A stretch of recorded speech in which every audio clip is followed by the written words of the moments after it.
motivo. Eu canto porque o instante existe e a minha vida está completa. Não sou alegre nem sou triste, sou poeta. Irmão das coisas fugidias, não sinto gozo nem tormento. Atravesso noites e dias no vento. Se desmorono ou se edifico, se permaneço ou me desfaço, não sei, não sei. Não sei se fico ou passo. Sei que canto e a canção é tudo. Tem sangue eterno, a asa ritmada. E um dia sei que estarei mudo, mais nada. Bom, boa noite a todas e todos. Meu nome é Ana Paula Orlandi. Eu me sinto muito feliz e honrada com o convite da Carol Rodrigues e da Biblioteca Mário de Andrade para mediar esse encontro que celebra os 120 anos de nascimento de Cecília Meirelles, que nasceu em 7 de novembro de 1901. Cecília é um dos maiores nomes da literatura brasileira.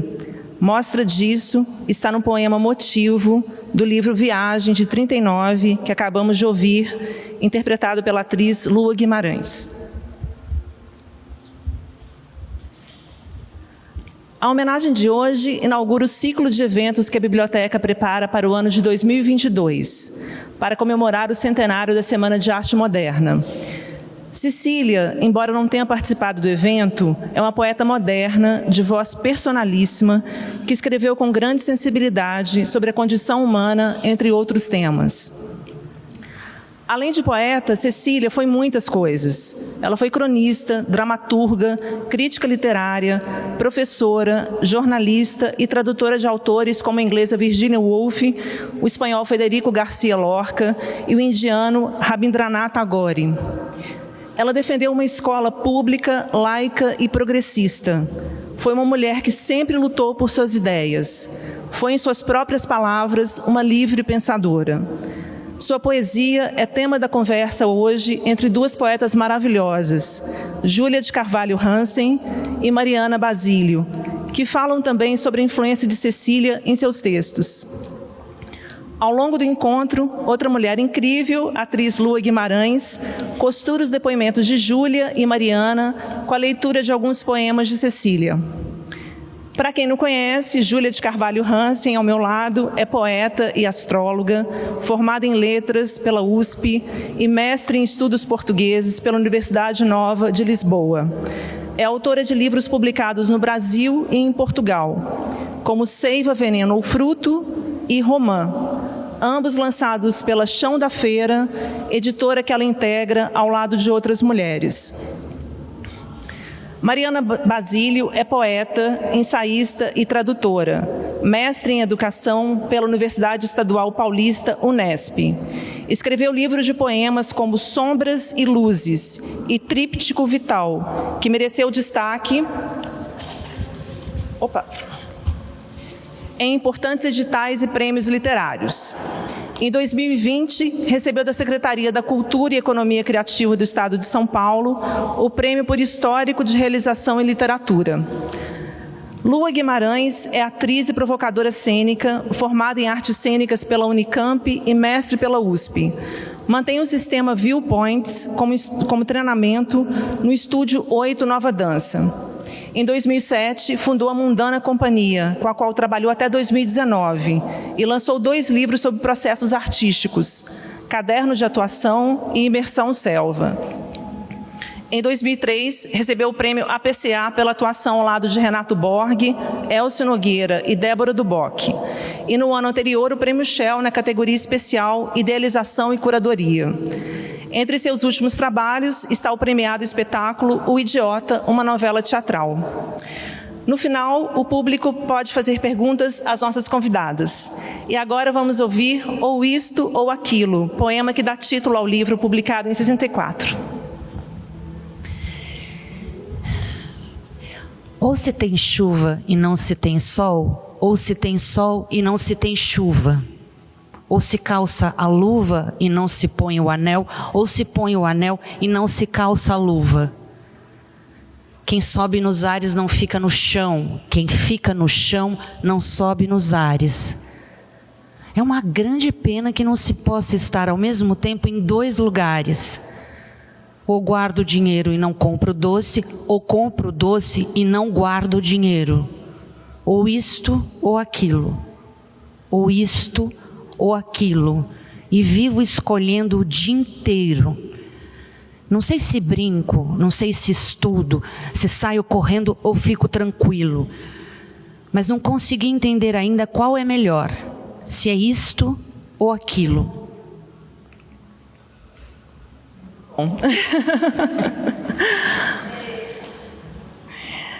Bom, Júlia, Mariana, eu vou começar do começo. Quando vocês começaram a ler Cecília? Quem começa? Júlia? Mari? Posso começar. Primeiro de tudo, boa noite. Muitíssimo obrigada por todas e todos que estão aqui. Eu estou particularmente comovida de estar de volta nessa sala, porque o lançamento do romance do meu último livro foi nela, aqui, e uns 5 meses antes de estourar tudo que veio, né? E eu, em alguns momentos, me lembrava desse acontecimento quase como um evento mítico, assim, sabe? Não. E estar aqui de novo é realmente especial. Amário é um lugar de sobrevivência da sensibilidade da cultura, e agradeço Carol Jura e ele do som, que eu lembro dele todas as vezes. Obrigada. Bia, contente mesmo. Quando a Carol me procurou perguntando se eu era uma leitora da Cecília, a sensação que eu tive foi quase um... Tipo assim, como que ela reconheceu isso, né? Se é algo que para mim, ao mesmo tempo, é quase como se fosse um registro de antiguidade, porque o poema que a Lua leu, ele foi o Isto e Aquilo, né? Esse livro de poemas infantis da Cecília, foi o meu primeiro livro de poesia, imagino que de muitas pessoas aqui, né? Porque é realmente... E ao mesmo tempo eu tinha uma memória meio vaga de, nos meus anos de letras na USP, ter lido muito a Cecília. A memória que eu tinha era quase uma memória física, de ter o livro dela nas mãos. Mas eu lembro que até disse para a Carol, mas eu acho que eu não leio a Cecília, eu não sei, uns 10, 15, 20 anos, só que eu li muito. E quando eu fui estudar ela, né, para a gente poder estar aqui conversando sobre essa força, eu fiquei absolutamente impressionada na minha releitura, tanto do Viagem como do Mar Absoluto, como o meu ouvido lembrava dos versos. Como, sabe essa sensação, as pessoas que leem poesia sabem isso, né? Que quando você relê um poema, você tem uma memória auditiva, afetiva, sensória dele, e que você já sabe, sem saber, o que vai acontecer no próximo verso. E foi absolutamente chocante como eu lembrava, sem lembrar que eu lembrava, de praticamente todos os poemas do Viagem. Quando eu começava a ler, o ritmo me chamava o verso seguinte. E isso me mostrou, talvez das perguntas que eu costumo achar nos contextos de entrevista, das mais banais até, né? Cecília Meirelles influenciou sua poesia. Enquanto eu lia ela, eu falava, meu Deus, tem uma série de... talvez até de crenças minhas a respeito do que pode um verso, ou o que pode o ritmo de um verso, que vem dali. E eu nunca tinha feito essa associação até esse convite. Acho até que depois, né, eu fui ler muito, e fui morar em Lisboa, e fui ler muito a lírica portuguesa, né? E acho que muitas coisas que eu associava no meu percurso a lírica portuguesa estavam na Cecília, né? Como se ela tivesse me trazido esse recurso sonoro e sensível muito antes até do que a minha história pessoal conseguia escrever, né? Então, Então acho que é quase uma pré-história, mas que agora ela está revisitada para mim, assim, depois de quase 15, 20 anos eu vejo que muito forte. Mas respondendo objetivamente, você perguntou o Isto ou Aquilo, quando eu tinha acho que 8 ou 9 anos, e o Viagem lá entre os meus 18, 19, 20 e muitas outras coisas dela também ali, no Solombra, o Mar Absoluto, mas o Viagem foi o que entrou no meu, que nem a vacina que entra um chip 5G. foi isso. E você, Mari? Deixa eu tentar não desmontar tudo de novo. Ah, meu Deus. Eu sou desastrada, gente. Boa noite a todos. Estou vendo aqui vários rostos queridos de muito tempo, ou de novos tempos, ou quem eu estou encontrando pessoalmente pela primeira vez. Gente que eu gosto e tenho comigo já há muitos anos, seja como leitora, como a Carol e a Júlia. O Jurandir também, uma outra figura maravilhosa, a gente que eu estou trazendo agora, a Lua. Eu adoro stalkear as pessoas novas, eu acho assim, a conexão é tão profunda de você saber que existem pessoas maravilhosas e elas nunca param de existir, né? E eu acho que esse evento presencial traz isso pra gente. É emocionante poder voltar a São Paulo. Eu falo, gente, é uma odisseia para eu sair de onde eu venho para estar aqui. A Natália sabe, ela é de Paulo como eu. Então, enfim, eu viajei quase 7 horas para estar aqui hoje, estar com vocês. Há exatamente 3 anos, essa memória que a Júlia trouxe, né, antes da pandemia, eu vim lançar o meu penúltimo livro aqui, Tríptico Vital, na Tapera Taperá. Foi uma noite incrível também, inesquecível. E para mim, eu perdi a noção do tempo. Esses 3 anos aconteceram tantos dilúvios, tantas divagações, tantas dores. Eu acho que é um processo de luto coletivo. Então, falar da Cecília, eu lembro quando a Carol também me enviou o convite, eu fiquei curiosa, eu ainda vou perguntar isso para você, mas ela falou assim, que eu era uma poeta de sombras. Eu falei, meu Deus, o que será que ela quer dizer com isso? Eu falei, não, eu não posso negar que seja isso também. Mas acho que ela entendeu alguns sentidos de similitude entre eu e a Cecília. Ela acho que tem o tríptico vital, né, que eu te mandei. E, enfim, obrigada a todo mundo que está presente, que se dispôs a estar aqui conosco. A gente sabe que a arte poética é uma arte das mais de resistência, né, vamos dizer assim. Muitas outras são muito cultuadas, são muito mais lotadas, às vezes esvaziadas de sentido, mas fazer poesia, fazer essa formação é igual a Júlia falou. A gente fez essa formação com a Cecília, a gente tocou a Cecília antes de estar nessa sala, que 15, 20, 30 anos, não importa, às vezes ela pode ter tocado alguém aqui há 5 meses, há 5 dias, e também fazer todo sentido, e a pessoa está aqui conosco. Ou, espero também tenha quem nunca leu ou quase não leu a Cecília, e pode tentar vê-la de outra forma, que eu acho que é uma discussão que a gente quer trazer também. Já dando algum spoiler aqui do que vem depois. Ai, gente, é uma mesa capricorniana. A gente não sabe trabalhar. Eu falei, eu faço todas as anotações, eu vivo assim. E agora as minhas anotações também têm coisas maravilhosas, que são os riscados dos meus filhos. Aí eu fico imaginando o que está escrito por eles. Então, eu já falei, mas eu vou responder a pergunta. Eu encontrei a Cecília na adolescência, junto com o Drummond. Eu não me recordo de ter lido poesia criança. Eu lia outras coisas. Eu era fã da Ruth Rocha, algumas coisas que eu li. Mas historietas, eu não lembro. Eu fiquei pensando isso muito. Se eu tinha tido contato com Isto ou Aquilo, esses outros poemas infantis da Cecília, mas foi depois, foi já adulta. Então, meu contato com ela foi na sofrência mesmo.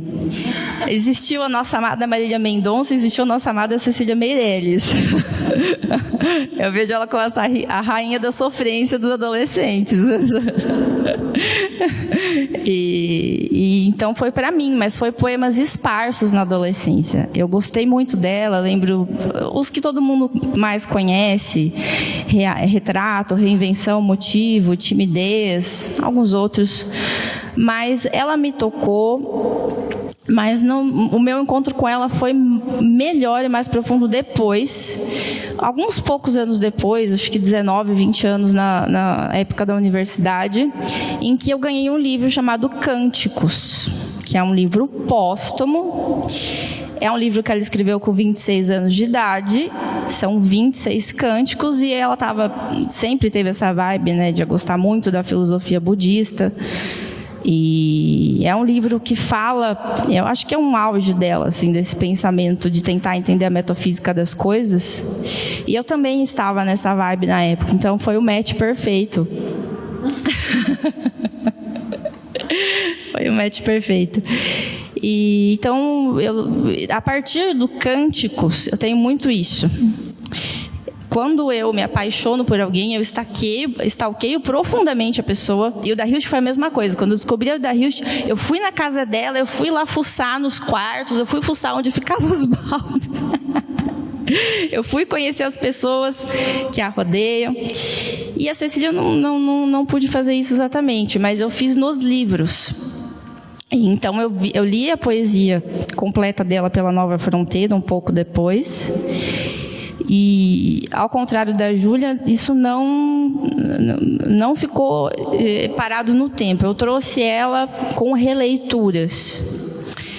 E eu gosto muito de fazer isso. Ela, Cabral, Goulart, alguns que eu consegui, e o da Hilst, consegui reler a poesia completa, os meus favoritos, talvez. E a Cecília está nesse rol, assim. Ela sempre esteve. Eu sempre defendi muito ela. Então, estar hoje aqui, eu acho que a Carol chamou uma das pessoas certas para estar aqui, porque eu amo profundamente a Cecília. Bom, agora a gente vai ouvir Nós e as Sombras, do livro Mar Absoluto e Outros Poemas, de 45.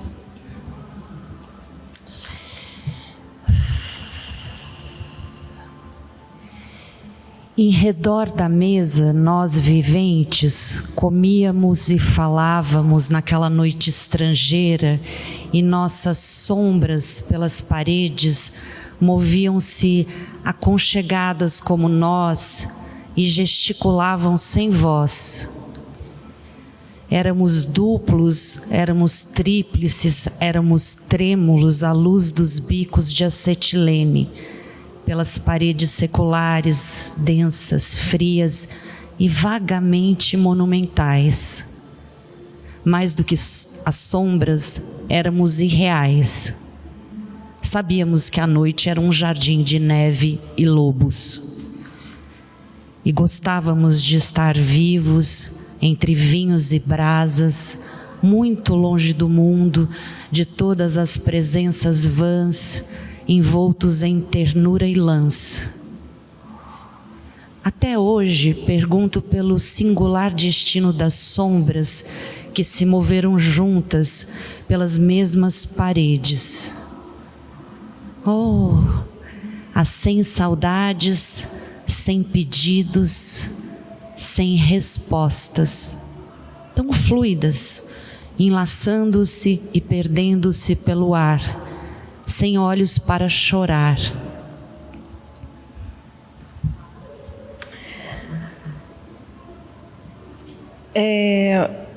Júlia, de que forma, Júlia e Mário, né? De que forma vocês, como poetas, dialogam com a obra da Cecília?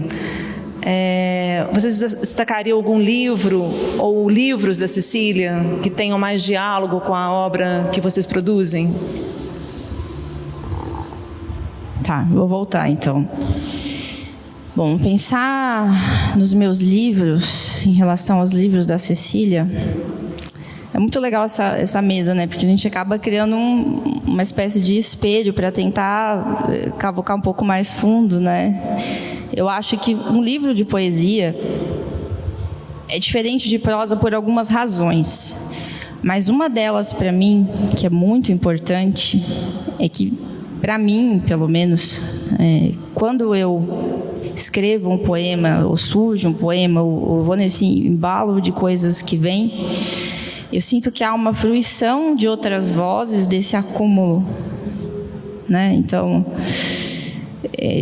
fica um pouco do todo. Eu acho que a poesia, e isso que é a diferença, talvez, há muitos anos eu tento fazer essa reflexão difícil, do que é a diferença de poema, né, do que é a poesia. Porque a poesia pode existir em outras formas, né? A poesia surgiu oralmente, não precisa necessariamente de papel, não precisa necessariamente de caneta, apesar da gente...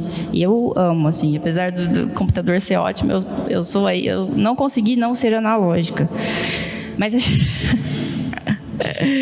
é difícil. Mas a poesia, ela fala o quê? Ela fala desse inominável. Ela fala dessa busca da gente por traduzir o que nós somos, ou o que nós gostaríamos de ser, ou que nós lutamos também para que a sociedade, o que o mundo, o nosso bairro, nossa casa, os nossos pés, o que a gente seja.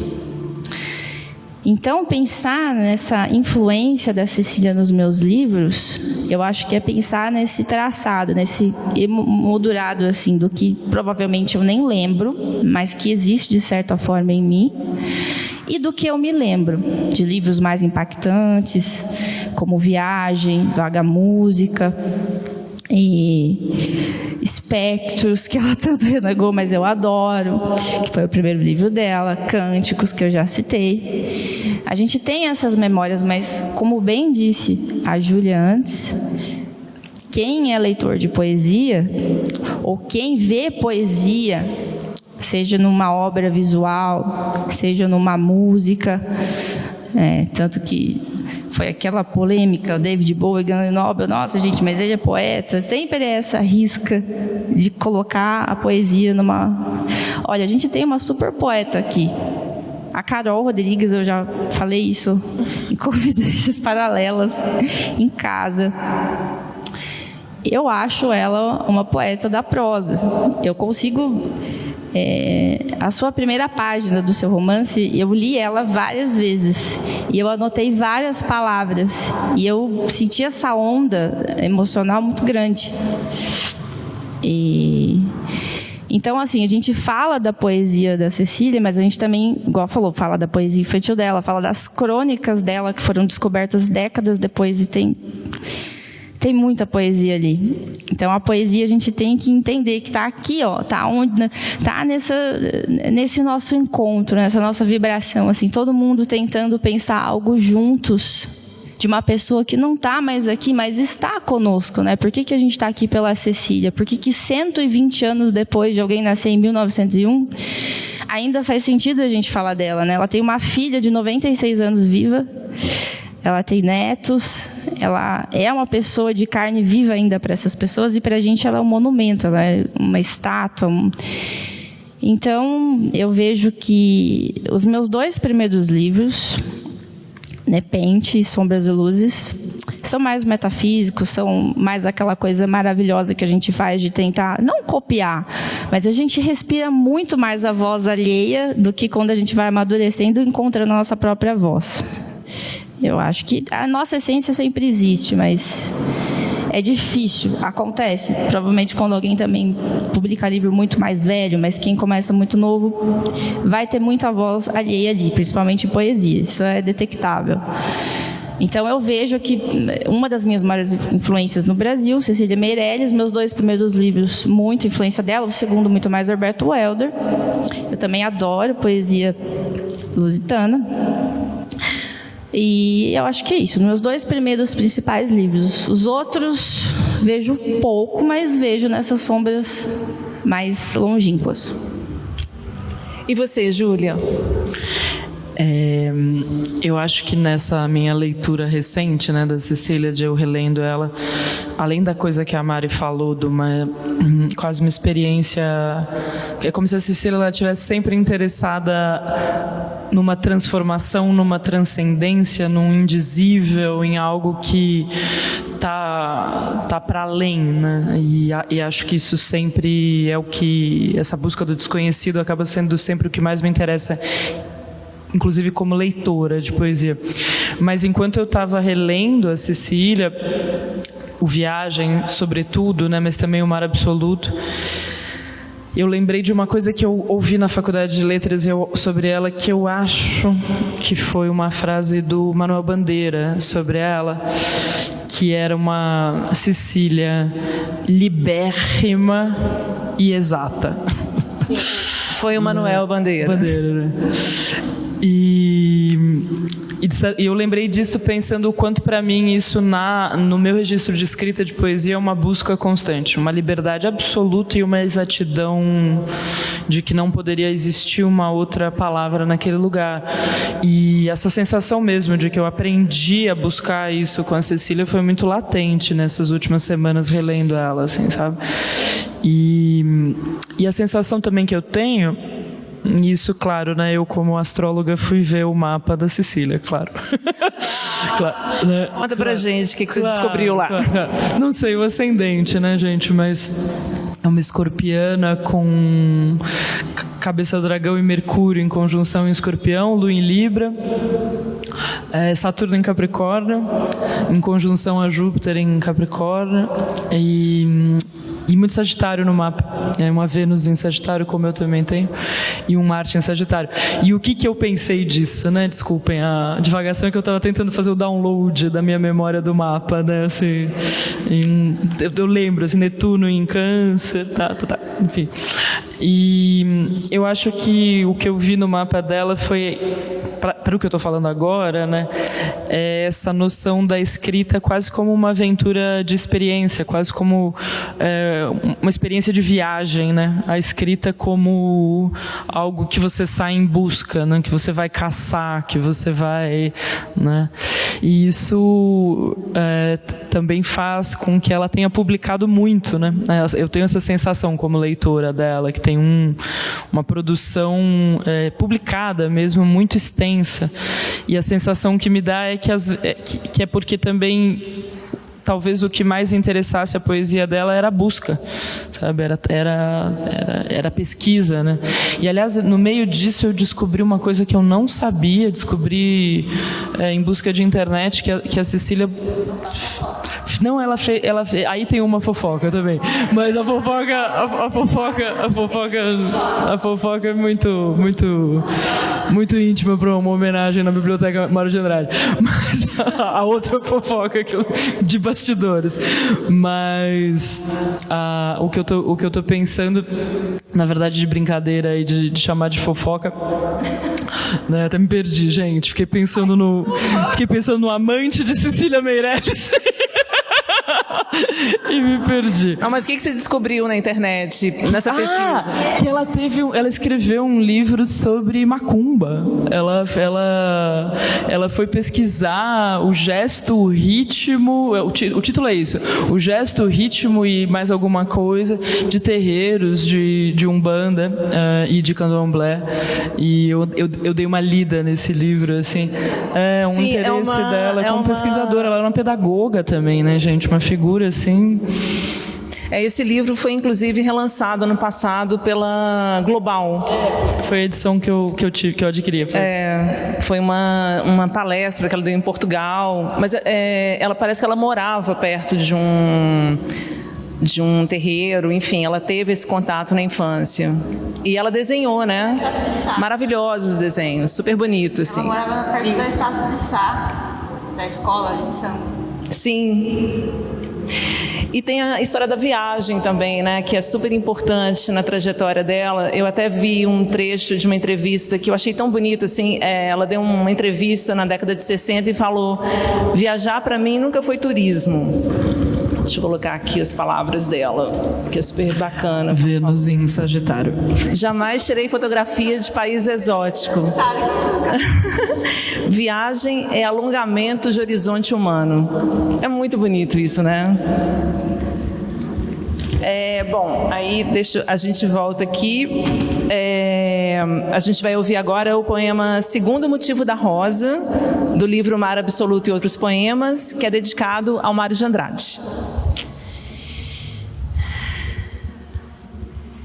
Por mais que te celebre, não me escutas, embora em forma e nácar te assemelhes à concha soante, a musical orelha que grava o mar nas íntimas volutas. Deponho-te em cristal, de fronte a espelhos, sem eco de cisternas ou de grutas, ausências e cegueiras absolutas, ofereces às vespas e às abelhas. E a quem te adora, ó surda e silenciosa, e cega e bela e interminável rosa, que em tempo e aroma e verso te transmutas. Sem terra nem estrelas brilhas, presa a meu sonho, insensível à beleza que és e não sabes, porque não me escutas.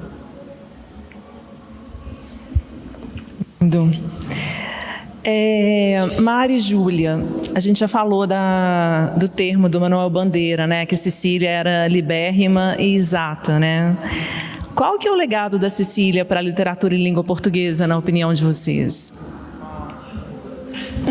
Essa é chumbo grosso, como disse Mário aqui sem o microfone. Nossa. A primeira palavra que eu pensei a hora que você fez a pergunta, Ana, foi a ideia de código que a poesia carrega, assim, no sentido de quando a gente ouve a lua lendo, a gente sente isso, né? Porque a poesia ela consegue, como uma ideia, um código mesmo. Ela abre determinados sons, determinados sentidos, determinadas experiências vocálicas, elas abrem um registro emocional, afetivo. É um gesto mágico, né? E eu acho que a Cecília, talvez como pouquíssimos outros poetas brasileiros ou do século XX, né, entraram nessa noção com tanta liberdade e exatidão, né? Talvez a Hilda entre aí também, né?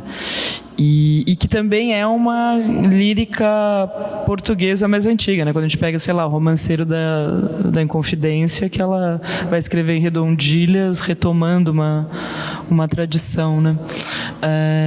E a ideia que eu tenho um pouco também é essa... É como se a Cecília ela conseguisse concentrar um tipo até de espiritualidade mágica, né?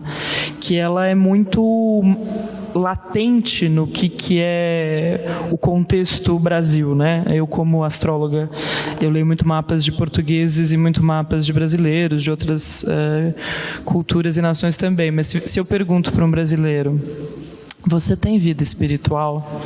Eu posso ouvir assim a pessoa me falando, sabe, de Maomé a Kant, sabe? A pessoa pode me responder do terreiro a sou ateu, assim, as coisas mais variadas, né? Já com os meus clientes portugueses, normalmente se eu pergunto isso, são coisas mais católico, ateu ou como chama isso que tá... Não, uma coisa que tá vindo um nome de rede social na minha cabeça, tipo esse misticismo hipster que anda em voga, assim, uma coisa mais, sei lá, fui pro Nepal comer cogumelo e tarará, tarará, isso também aparece entre os portugueses. Mas é quase como se fosse uma terceira via, né? Assim, uma via da qual eu gosto, inclusive. Mas e por que eu estou dizendo isso? Porque eu acho que a Cecília ela tem uma integração disso, uma aceitação desse lugar espiritualizado, seja através do budismo, seja através de um ritmo, seja através... que é muito cara, eu acho, ao que são, digamos assim, as sensibilidades dos nossos contextos, né? E que são coisas que talvez tenham ficado meio às margens da história hétero, branco, moderna, do que sabe, o que foi legitimado, até a gente está às vésperas da semana, né, da comemoração da Semana de Arte Moderna de 22, e eu penso muito nisso, né? Eu acho que o Mário, o Oswaldo, não tenho certeza disso, né? Mas eu acho que era tudo um bando de macumbeiros, sabe? Os caras deviam estar o tempo inteiro nisso, né? E que isso tá à margem, né? E a Cecília, ela não tinha nenhum recuo dessa margem, né? Ela trazia essa margem para um centro de transformação mesmo, né? E acho isso muito muito importante, assim, muito relevante. E você, Mari? Bom, eu vou começar do fim, né? Falar de técnica para falar de legado. Acho que a Júlia já deu um bom panorama, assim, da essência da coisa, da técnica da Cecília, do que ela acreditava, do que a gente consegue dar um peso geral, né, nos livros como um todo. Numa visão, vamos dizer, mais técnica sobre a técnica, a Cecília, ela teve algumas características, ela chegou a conversar, digamos assim, com o movimento modernista, apesar de no primeiro livro dela, Espectros, ser completamente simbolista. Acho que ela estava apaixonada pelo Rimbaud, Mallarmé, todo mundo, né, tem essa fase. Valéry também, né? Valéry também, todo mundo. Baudelaire também. Então, ela passou por essa primeira fase, assim, dessas influências do simbolismo, muito forte. Mas eu acho que ela sentiu o peso da brasilidade, dos problemas sociais do Brasil, da realidade dela mesma, né, da história de vida dela. E eu acho que o encontro dessa técnica da Cecília advém também da biografia dela, né?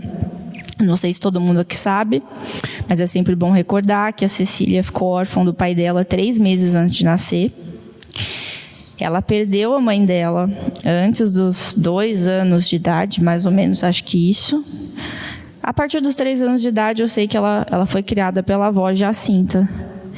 E ela foi uma criança solitária, ela foi uma criança que buscou nos detalhes das delicadezas. Antes disso, ela perdeu também 3 irmãos. É toda uma teoria de 3. Os 3 irmãos antes dela morreram.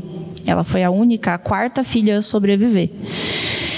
Então, isso é bem pesado, né? Vamos dizer assim, começar uma vida, se entender gente, sabendo que a sua família toda se dizimou, é muito forte. Então, eu acho que o encontro dela com os livros, com esses poetas, imagino eu, esses simbolistas, e toda essa indagação do que é o mundo, do que tem além dele, e toda essa força sinérgica vem também, talvez, isso eu estou arriscando aqui, de uma tentativa de contato dela com os pais, com os irmãos. A gente lembra da Hilda Hilst, já está aqui para me lembrar que ela fazia toda a imersão lá com os rádios, com todo mundo que ela tentava, porque teve uma certa época ali que ela já não tinha mais ninguém das pessoas profundas para ela, a mãe, o pai, que sempre foi a grande fixação da Hilda, né, Júlia? E eu acho que a Cecília, apesar disso não ter ficado exposto, eu acho que é uma coisa que a gente tem que trazer nessa mesa hoje, a persona Cecília, eu acho particularmente muito pouco conhecida. A persona Hilda Hilst, todo mundo tem uma caricatura atualmente. Nem sempre condiz com o que eu acho que ela seria. Eu pensei muito isso na Casa do Sol. Falei, cara, mas ouvi isso. Mas do que eu estou vendo aqui, do que a Olga está me falando, do que outras pessoas, ela me parece muito mais séria, muito mais metódica, muito mais... muitas coisas que agora o imaginário, principalmente pós-flip, tá como se a Hilda chegasse aqui, e aí, gente, uhul, boa noite, caras, e aí, vamos beber uma, vamos fumar, vamos trepar, desculpa. Isso é uma pergunta, né? Por que a Hilda Cecília, famosa é essa? Isso, e a Cecília, muito pouco conhecida, ao mesmo tempo é vista como alguém que chegaria flutuando aqui, docemente, sutilmente. E eu fico pensando, uma pessoa que passou por tudo isso, será que ela é uma pessoa tão delicada e tão fofa assim? Né? Então, a gente falar da técnica dela, a gente falar também dessa biografia, isso é muito importante. Para a crítica literária dos anos 70, 80, até 90 mais ou menos, depois vieram as crônicas e outras coisas, a coisa vem mudando muito vagamente. Mas ela era vista como neossimbolista. Eu não sei. É uma coisa que eu acho que é só uma parte do que ela é. Eu tenho para mim, sabe? A gente vê como um romanceiro da Inconfidência a tentativa dela absoluta de mostrar, não, mas eu sou brasileira, eu estou aqui, eu falo da história do Brasil, eu me importo com o que eu sou, porque ela, né, lia críticas que falavam, olha, mas ela não tem brasilidade. Ela tinha toda a influência, toda a paixão pela poesia portuguesa, mas ela era daqui. Ela foi o Brasil, ela viajou o mundo depois, de fato, já décadas depois, mas ela se criou aqui, ela era carioca. Como bem pesquisou a Júlia, ela estava nos terreiros, ela estava no samba. Eu imagino a Cecília sambando descalça. Será que essa imagem da Cecília as pessoas conhecem? Ou sempre tem que ser a imagem púdica? Por quê? Porque que toda mulher, todo mundo tem que rotular. Eu tenho uma raiva disso. Sabe? Tem que colocar a gente em um rótulo. Não, a gente pode ser muitas coisas. A gente pode escrever, eu sempre falei isso. Cada livro meu parece eu, mas é completamente diferente. E ponto final. Porque a gente tem que mudar, Eu não quero escrever o mesmo livro com 50 anos de idade. Mas se rolar, ótimo também, vai ser muito mais maduro. Mas, enfim, eu acho que o legado dela, ele é reconhecido, ela é visto, talvez por uma massa, como a poeta brasileira. As pessoas ouvem o nome Cecília Meirelles, mas eu acho que ela não é conhecida como ela deveria ser. Os livros dela são poucos lidos, a persona dela é pouco conhecida, ao mesmo tempo que ela é conhecida. É bem confuso o que eu falei, mas eu sinto isso. Mas o legado dela é muito importante. Apesar dessa vida que ela teve, ela foi raçuda, ela teve 3 filhas, que são 3 Marias, como as constelações. Ela homenageou a mãe dela, Maria Matilde, teve a Maria Ouvida, Maria Fernanda, nome do primeiro marido dela, pai das meninas, que se suicidou, com elas crianças. Então ela era professora, ganhava mal, teve que criar 3 filhas e não parou de publicar, não parou de traduzir, não parou de exercer o feminismo, que as pessoas talvez não enxerguem, porque o feminismo não é só você falar, olha, eu estou aqui hoje, 2021, e eu estou lutando pelos meus direitos. Teve mulheres, e muitas, cada uma em sua condição, né? Cecília, por exemplo, não era negra, já é outra dimensão e tem que ser falado sempre. Mas na condição dela de mulher numa sociedade patriarcal e machista, ela foi revolucionária no seu tempo. Porque hoje eu vejo que também tem isso. Ah, mas a Cecília, como se ela fosse, sei lá, uma burguesinha sentada na mesinha dela, perfumada. E, cara, não foi nada disso. Ela foi uma trabalhadora, proletariada, diretora de chão de escola. Ela lutou para criar as 3 filhas dela, muito bem criadas. Ela casou de novo e teve todas as suas revoluções, escreveu crônica, foi jornalista e foi palestrante, e tantas coisas. Ela fundou a primeira biblioteca infantil do Rio de Janeiro. Ela foi perseguida pelo governo Getúlio Vargas. Acho que é Oliver Twist, o livro que eles acharam que era, que era comunista. 3 anos depois. Acharam, né, que a Cecília estava de comunismo lá, como se isso fosse defeito, tudo bem. Não acho que seja, mas comunista, fecha essa biblioteca aí. Mas graças à Biblioteca Infantil do Rio de Janeiro, se consolidou acho que uma muito forte em São Paulo, em outros lugares. Enfim, foi um impacto muito bom e importante. Ela escreveu por 3 anos crônicas sobre educação, John Dewey, a Escola Nova. E ela pensou a educação como liberdade. Essas crônicas que saíram dela, me desculpe, décadas depois, falam sobre essa liberdade, falam sobre essa coragem, falam sobre arte, sobre música, sobre filosofia nas escolas.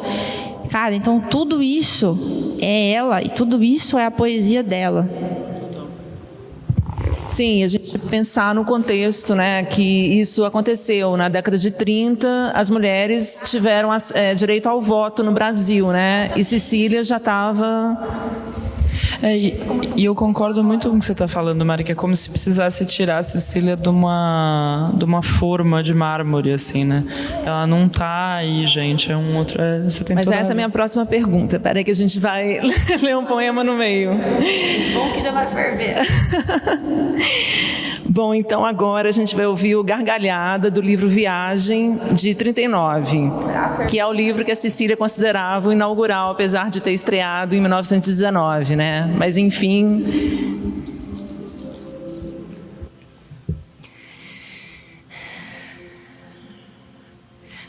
Homem vulgar, homem de coração mesquinho, eu te quero ensinar a arte sublime de rir. Dobra essa orelha grosseira e escuta o ritmo e o som da minha gargalhada.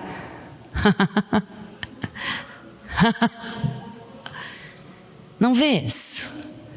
É preciso jogar por escadas de mármores baixelas de ouro, rebentar colares, partir espelhos, quebrar cristais, vergar a lâmina das espadas e despedaçar estátuas, destruir as lâmpadas, abater cúpulas e atirar para longe os pandeiros e as liras. O riso magnífico é um trecho dessa música desvairada. Mas é preciso ter baixelas de ouro, compreendes?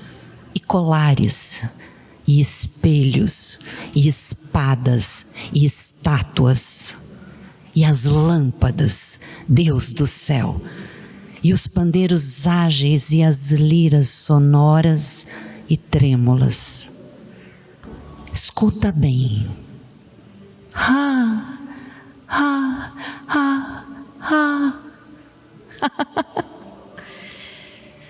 Só de 3 lugares nasceu até hoje essa música heróica: do céu que venta, do mar que dança e de mim.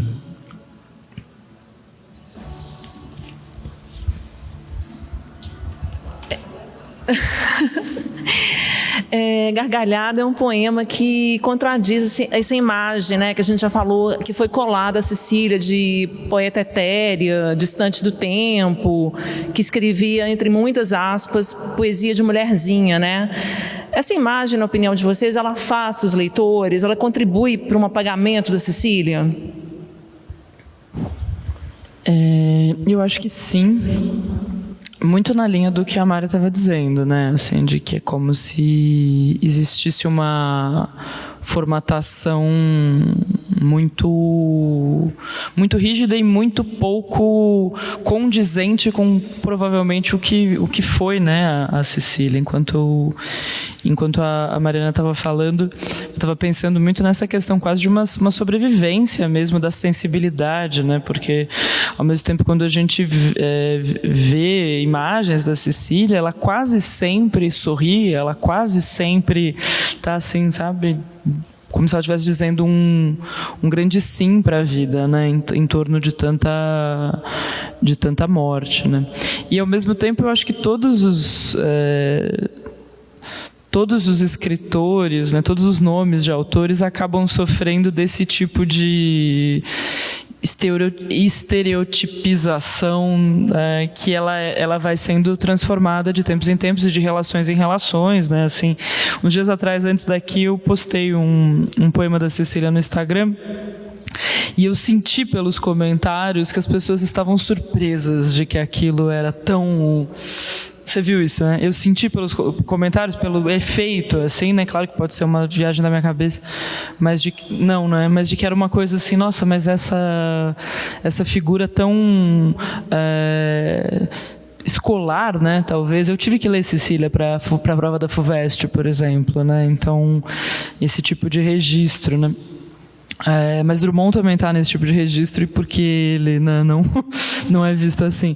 E acho que essa coisa que a Mari está pegando, né, claro, da figura de uma mulher escritora, ela é muito evidente, né, porque eu imagino que se hoje, em 2021, absolutamente todas as amigas poetas que eu tenho que conseguiram algum prestígio foram sempre destruídas, de alguma maneira, tenha sido por imprensa, tenha sido por rede social, tenha sido, e aí até me incluo nesse meio, isso não acontece aos homens. E imagino o que era isso há 100 anos atrás, né? Assim, a gente, né, vai, né? E ao mesmo tempo, quando a Mari estava falando dessa diferença entre ela e a Hilda, né, a sensação que eu tenho é que a Hilda, com uma boa taurina com ascendente em Capricórnio, resolveu, sabe, eu vou dominar esse rolê aí, eu vou dar uma cara, né, eu vou debochar disso também, né, e a astróloga que eu falando, né, mas a Cecília era uma escorpiana, né, com lua em Libra, assim, eu fui muito apaixonado uma época por um escorpiano com lua em Libra. Eles não são fáceis de decifrar. Não deve, imagino que muito dessa imagem dela também fosse de uma figura muito discreta, né, ao mesmo tempo, muito livre, mas muito com muita descrição.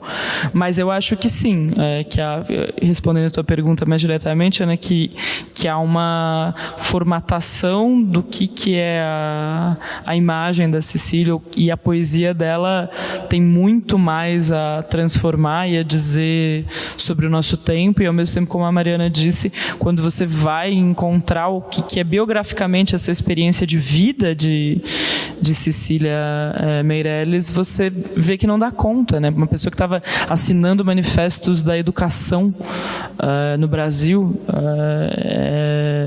uma figura muito, né, muito mais guerrilheira do que essa imagem da arca grega, assim, que não é muito por aí.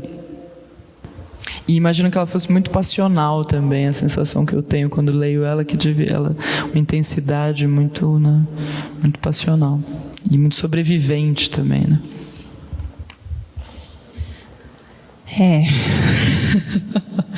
Vamos respirar fundo para não se revoltar o suficiente. É difícil, gente. Falar dessa incompreensão da Cecília é algo muito forte, porque eu vejo, aí já vou mexer em abelhas, adoro mexer em abelhas, que infelizmente, atualmente, eu vejo que não são só o lado patriarcal da coisa. Eu vejo, assim, às vezes, muitas feministas, um pessoal que se diz assim, muito progressista, criticá-la, dizer, mas isso não serve mais, ou isso é demodê, isso, o que ela fez já tá ali, tá, agora eu quero ler outras coisas. As outras coisas são muito importantes. É o mesmo sentido que a gente teve de se formar e perceber, acho que todo mundo, toda mulher que está na literatura percebe, a dramaturgia também, claro, teatro, que o mundo, né, vamos dizer assim, é como se ele fosse fundado só de homens. Então você não é uma coisa tão absurdo que você só percebe depois, assim. Você fala, nossa, mas espera aí, eu estou preferindo e amando tal e tal e tal e tal poeta e tal e tal e tal autor, mas cadê as mulheres nisso? Cadê as pessoas não brancas? Cadê as pessoas dos povos? Cadê esse povo? Essas pessoas não escrevem, né? E por isso que está um movimento muito delicioso dos últimos anos das redes sociais, em que a gente encontra essas pessoas, a gente vê voz nessas pessoas, elas coexistem e elas reverberam conosco. E até por isso, por essa projeção, você começa a ver que não é só você. Olha, não sou só eu escrevendo. Tem todas essas mulheres, todas essas pessoas e personas, população LGBTQI+, e tudo mais que existia mais também, que vem também com prêmios maravilhosos. Acho que o prêmio Mix foi aqui, né? Do Alexandre Ribeiro. Acho que foi aqui. Acho que a Bia está apontando. Foi aqui. Que premia escritores da comunidade. Cara, esses movimentos, essas proporções são muito importantes. Estou falando tudo isso, mas está dentro da incompreensão ainda da Cecília. Porque eu vejo assim, esses espaços estão sendo tomados, é muito importante. Mas eu acho que quem foi negro e escreveu, quem foi do povo originário e escreveu, quem foi mulher e escreveu, seja qual foi o conteúdo dali, foi um resistente. foi uma pessoa que teve muita força, muita diferença social para conseguir nadar contra a maré completamente. Eu percebi algo muito gritante nos livros da Cecília. Ela escrevia um livro e publicava 10, 15 anos depois. Aí eu fiquei me perguntando, nossa, mas por que ela gostava de engavetar? Não, gente. Ela provavelmente tinha muita dificuldade de publicar. Se a gente não tem público hoje, se a gente quase não tem leitores hoje, em 2021, com redes sociais... E eu falei, gente, o pessoal deve estar de saco cheio de tanto que eu falei, venham para Mário de Andrade, tô chegando em São Paulo, venham, galera, porque a gente faz esse movimento de realmente luta. Gente, existe a literatura, existe a poesia, existe Cecília Meirelles, existe bandeiras, e a gente vai lutar e vai ocupar espaços. Vai pegar o ônibus por 7 horas, vai estar aqui, vai falar, eu existo. Isso é importante demais. E a Cecília fez isso, imagina, 1901. Ela tinha a minha idade, eu estou com 32, vou fazer 33 daqui a poucos dias, a Júlia também. Não 33, mas vamos fazer perto de janeiro. Está fazendo 33 anos de idade, adoraria estar fazendo 33 anos de idade. A gente faz no começo de janeiro, é isso que eu quis dizer. Mas tudo bem, não somos gêmeos. Até perdi o que eu estava falando, enfim. Me lembrem, gente. Não, porque ela tinha a mesma idade. Isso, lembrei o gancho. A minha idade com 32 anos, ela estava na década de 30. Cara, o que tinha em 30 no Brasil? Igual o voto. Imagina uma mulher falar, eu estou escrevendo o que os maravilhosos homens pensavam disso, né? O quanto ela demorou, porque ela demorou muito tempo para ser respeitada, para ser comentada, e mesmo assim diziam coisas absurdas nas críticas. Eu li uma de um cara hoje, deixa eu ver se eu anotei aqui. Não, acho que eu não anotei. Acho que eu fiquei com raiva dele e não quis anotar o nome dele. Mas ele falava algo do tipo... Ele não fala, ele faria isso. Não vou falar. Eu fiquei com muita raiva, muito ranço. Hashtag ranço. Ele falava algo assim, na crítica que ele lançou, acho que década de 80. A poesia feminina da Cecília Meirelles é intelectualizada. Isso é muito raro, muito inédito. O que ele quis dizer com isso, gente? O que ele quis dizer com isso? Que poesia feminina... não. Outra coisa, mulher falar de assuntos fortes, mulher fazer um livro impactante, fazer um poema longo de 200 páginas, gente, é muito incômodo isso. Eu gosto de escrever poemas longos, eu faço livros longos, toda vez alguém, principalmente quando é homem, fala assim, nossa, mas por que você escreve poema tão longo? Por quê? Por quê? Porque teve uma vez um cara no meu segundo livro que ele leu o livro inteiro e disse pra mim assim no final, eu acho que os poemas são interessantes, mas você deixou eles muito desorganizados, né? Parece uma casa bagunçada que você precisava puxar uma mesa pra lá. Será que ele falaria isso? Porque eu faço faxina, né, no meu livro. Talvez se fosse o Júlio Hansen, ele ia ver com outros olhos, né, gente? Aí faria, nossa, Júlio Hansen lança o seu livro com uma nova roupagem dos versos. Genial. Não adianta a gente ser ingênuo. O impacto que um livro chega com Mariana ou Mariano vai ser diferente. Talvez não para pares, não para mulheres, não para povos originários, não para pessoas não brancas, não para todo mundo que sofreu coisas por ser minorias e agora está lutando para ser maioria, né? É um incômodo. E, bom, é isso. Falei demais, sei lá, me perdi, mas tá bom. Olha só, antes de passar para a Lua, eu vou pedir para colocarem dois trechinhos da própria Cecília, falando um trechinho de Elegia, Uma Pequena Borboleta, e o Apesar de Serem Duas Chuvas, que ela gravou para o Selo Festa, uma gravadora que foi criada no Rio de Janeiro na década de 50 e gravou muitos poetas, né? Brasileiros e estrangeiros também. Então, na voz da Cecília.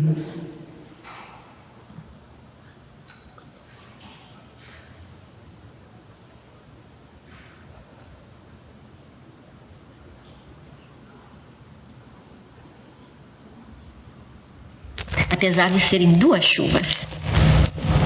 Chovem duas chuvas, de água e de jasmins, por estes jardins de flores e nuvens. Tá bom. Quer que a gente continue e depois... Não?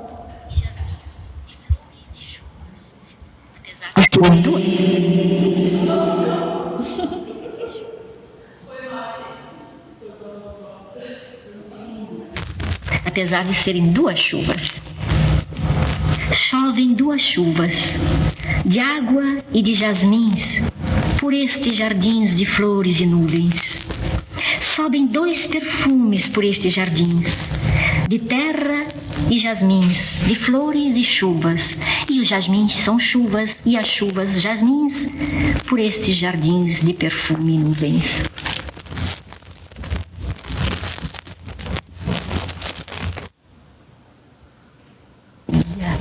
Choro esta humana insuficiência, a confusão dos nossos olhos, o selvagem peso do gesto, cegueira, ignorância, remotos instintos súbitos, violências que o sonho e a graça prostram mortos.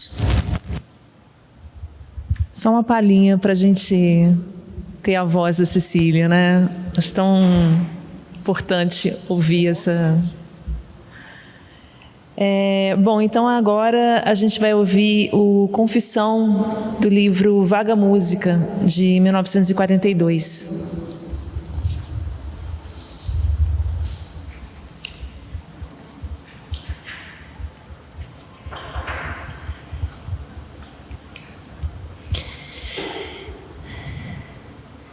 Na quermesse da miséria, eu fiz tudo que não devia. Se os outros se riam, eu ficava séria. Se ficavam sérios, me ria. Talvez o mundo nascesse certo, mas depois ficou errado. Nem longe nem perto se encontra o culpado. De tanto querer ser boa, misturei o céu com a terra e por uma coisa à toa levei meus anjos à guerra. Aos mudos de nascimento fui perguntar minha sorte e dei minha vida momento a momento por coisas da morte. Pus caleidoscópio de estrelas entre cegos de ambas as vistas, geometrias imprevistas. Quem se inclinou para vê-las? Talvez o mundo nascesse certo, mas evadiu-se culpado.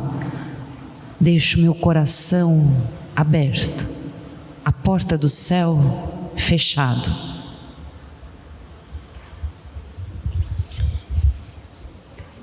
Bom, a gente já falou que a poesia de Cecília, ela não cabe em rótulos, né? Vocês acham que ela foi incompreendida pela crítica do seu tempo e até hoje ela permanece incompreendida de certa forma? Acho que a gente já estava falando um pouco disso, né? Ou muito disso, que é importante. Ela foi muito incompreendida por um sistema que ainda é existente, mas que agora tem campos de luta, tem maneiras de se comunicar e se posicionar e de achar grupos como os seus, que acredito que ela tenha tido muito mais dificuldade. Agora que eu sou mãe de um bebê grande de 2 anos e 3 meses e outra bebê de 9 meses de idade. E eu nunca me senti tão solitária quanto agora. E eu fiquei pensando e linkando isso com a Cecília, imaginando como foi para ela o luto dos pais das 3 filhas e todas elas crianças. E o quanto essa solidão era muito mais, talvez, severa na época dela, sem recursos a redes sociais, sem amigos distantes, cartas que demoram meses e toda a figura pesada de uma mulher viúva, entre aspas, na sociedade. Ela casou, acho que foi mais ou menos 5 anos depois com o Heitor Grilo. Mas, com certeza, ela passou por muitos anos de dificuldade. E mesmo assim ela continuou presente, ela continuou reluzente E mesmo assim ela continuou, acho que por todas as décadas, ali até a sua finitude para nós, aos 63 anos. Eu também fiquei curiosa que tudo dela envolve o número 3 de alguma forma. Muitos 3, assim. E eu me ligo nessas coisas numéricas. Então, essa incompreensão, com certeza, se estendeu por quem ela era, por quem ela foi, enquanto mãe, enquanto jornalista, enquanto diretora, enquanto professora, enquanto palestrante, enquanto cronista, enquanto tradutora. É bem complicado o papel da tradução e da mulher, hoje em dia, ainda no campo da tradução. Eu vejo ainda muita resistência, muita distorção, assim. Mas eu e meus camaradas traduzimos muito melhor, nós somos homens. Tem isso também, não só na poesia, eu sinto isso na tradução. Os espaços que me abriram muito mais em revistas e lugares que eu publiquei sempre foram por mulheres, assim. Acontece, tem as exceções, claro, tá, gente? Mas eu imagino ela traduzindo o Tagore, a Virgínia e todo o espaço que ela tentou ali ter. E apesar de ela ter esse título, para muita gente é uma coisa quase sintomática. Nossa, é a maior poeta que nós tivemos. Mas parece só um título, sabe? Para mim, eu vejo que as pessoas não leem Cecília Meirelles atualmente. E elas, como a Júlia falou, ela percebeu que colocou um poema muito forte, muito bonito, muito precioso da Cecília Meirelles. Se fosse Hilda Hilst, palmas. Gente, eu amo a Hilda, tá? Eu sou fã dela, não estou querendo fazer um contraponto, mas eu estou trazendo essas figuras de mulheres poetas grandiosas e que a Hilda ganhou um holofote, vamos dizer, positivo, entre aspas, de sou revolucionária, sou feminista, e ela também brigava com isso. Uma das coisas que são curiosas sobre ela é que ela perguntava na cara da pessoa. A pessoa falava: nossa, eu adoro você, Hilda, o que você leu de mim? Ela perguntava para a pessoa: o que você leu? Aí falava: tal coisa, mas o que você achou? O que tinha lá que eu... Porque ela queria ser lida. E ela também percebeu que era só essa personificação. Eu conheço a Hilda Hilst. Mas você leu a Hilda Hilst? É difícil isso. Conheço fulana, conheço Julia Hansen. Mas leu o livro da Julia Hansen? Conheço Mariana Beth, mas leu alguma coisa? Fica só essa dança de cadeiras e de rótulos. E muito compadril ainda atualmente. Imagino que na época dela era o clube do Bolinha, né? A crítica literária também era assim. Então, as poucas críticas que saíram sobre ela eram, na minha visão, machistas, eram sempre reduzindo e enviesando a possibilidade do que era a poesia dela para coisas de conglomerado. Não é brasileiro. Só neosimbolista. E eu acho que ela era muito mais que isso. Então, por exemplo, se uma mulher fosse fazer uma crítica sobre ela poderia ter toda essa vivência para falar. Se ela também é mãe, se ela também passou por coisas... Isso que é o bonito, por isso que está tão forte os movimentos. Você fala, vai em páginas de Instagram, leia, eu sigo todas, leia poetas negros, leia romancistas negros, leia povos originários, e é isso mesmo. A gente tem que investir nessa diferenciação, que não é diferença, isso é inclusão, isso é disposição, porque aí também não adianta falar, leiam Cecília Meirelles, mas a Fernanda Montenegro está na ABL, ok, Conceição Evaristo, foi fechadas as portas para ela lá. Não que eu queira que ela vá, nem eu quero, nem acho que ninguém deveria ir lá, tá mofado. Mas, cara, como que a Conceição Evaristo se candidatou? Conceição Evaristo. E como não aconteceu? Como não aconteceu? Então a gente vive coisas de compreensões muito fortes, atualmente. E a Cecília, estou trazendo isso da Conceição e outras coisas, para dizer que nesse quebra-cabeça muito doido aí de várias minorias e lutas, a Cecília está nessa graduante, assim. Então, eu acho que isso é indiscutível. Mas vocês acham que, por exemplo, a Cecília poderia ter essa virada como a Hilda Hilst, por exemplo? Ela poderia ser redescoberta? O que falta para ela ser redescoberta? Eu, juntando a outra pergunta e essa, né? A impressão que eu tenho é que toda recepção crítica de qualquer autor, ela é oscilante. Você vai ter fenômenos que elas temporalmente, a gente tenta ver linearidades, a gente tenta ver, mas ao mesmo tempo, sei lá, talvez das maiores questões da literatura é porque o Hölderlin só foi compreendido 200 anos depois e virou, né, a gênese do que é a poesia moderna, né?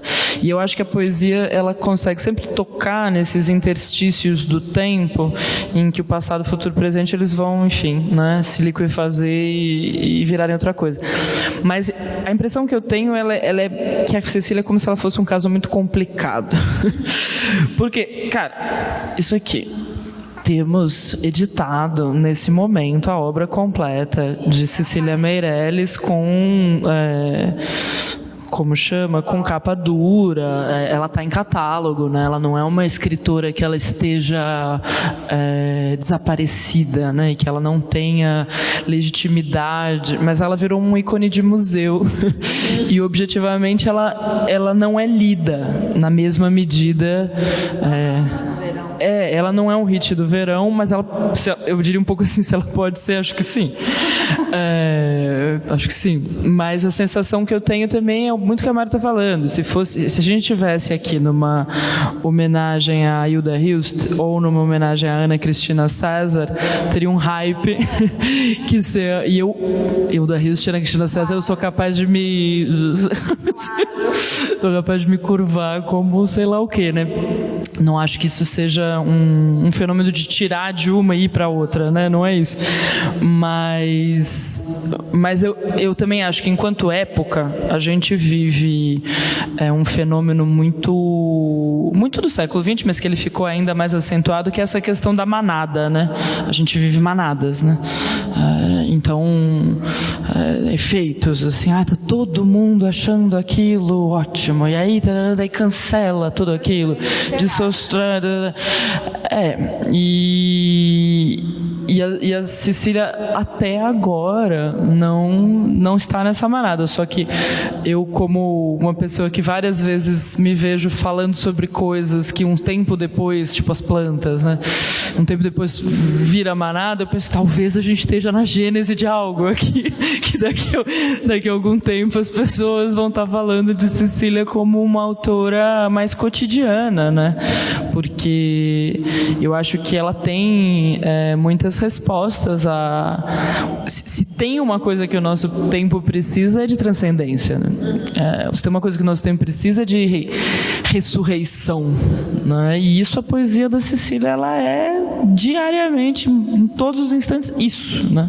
Então, eu acho que é um pouco por aí. E respondendo o que você está perguntando, assim, eu acho que tem críticas e críticas, né? Assim, eu tenho alguns amigos, estudei na USP, na Letras, eu tenho alguns amigos professores lá, e eu escrevi convidando para vir aqui para alguns, né? A reação de todos foi: que maravilha, Cecília Meirelles sendo homenageada, entendeu?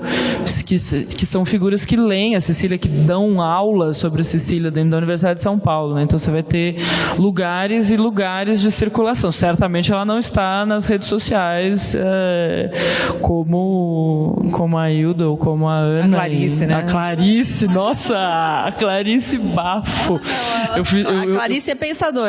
Eu brinco com umas enquetes no Instagram, eu faço umas enquetes lá e perguntei se as pessoas já tinham assistido Seinfeld e depois se elas já tinham lido Clarice Lispector, e foi impressionante. Meu Deus, esses seus stories é tipo viciante, é minha terapia, faz alguns meses. Toda vez que eu vejo que tem o stories preto da Júlia, ai, meu Deus, deixa eu responder. Uns dias deixa eu atrás ver o que as pessoas pensam, porque ela bota todo o resultado depois de tudo que as pessoas estão pensando. Mas às vezes não ajuda, porque eu vejo que várias vezes eu falo, nossa, eu só dou bola fora, ninguém tá pensando o que eu tô pensando. Mas é bom ir contra a corrente, né? Contra a manada, eu acho. E qual o poema que você postou? Qual poema que eu postei? Eu acho que tá aqui. É do Viagem, peraí. Verdade, podia ler pra gente, né? Posso ler, deixa eu achar. Tá marcado. Ou abre o Instagram. Aceitação. Foi esse, né? Foi A aceitação. Foi, né? Posso ler? Sim. Aceitação. É mais fácil pousar o ouvido nas nuvens e sentir passar as estrelas do que prendê-lo à terra e alcançar o rumor dos teus passos. É mais fácil também debruçar os olhos no oceano e assistir lá no fundo ao nascimento mudo das formas que desejar que apareças, criando com teu simples gesto o sinal de uma eterna esperança. Não me interessam mais nem as estrelas, nem as formas do mar, nem tu. Desenrolei de dentro do tempo a minha canção. Não tenho inveja às cigarras, também vou morrer de cantar. É tipo, né? E é um poema erótico também, né? Assim, é um poema de... Ela tava jogando o contatinho ali, né? Assim, é mais fácil pousar o ouvido nas nuvens e sentir as estrelas do que prendê-lo à terra e ela é de alcançar escorpião, o né, humor dos teus gente? passos. Perigosa.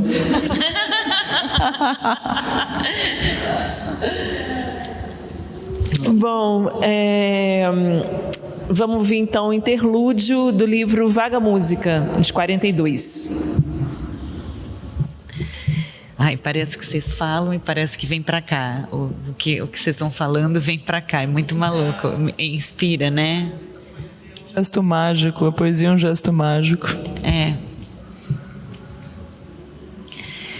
As palavras estão muito ditas e o mundo muito pensado. Fico ao teu lado. Não me digas que há futuro nem passado. Deixa o presente, claro muro sem coisas escritas. Deixa o presente. Não fales, não me expliques o presente, pois é tudo demasiado. Em águas de eternamente, o cometa dos meus males afunda, desarvorado. Fico ao teu lado.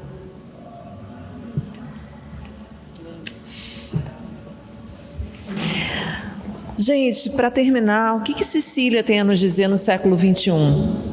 A gente já falou que, enfim, né, essas questões todas da Cecília e que ela...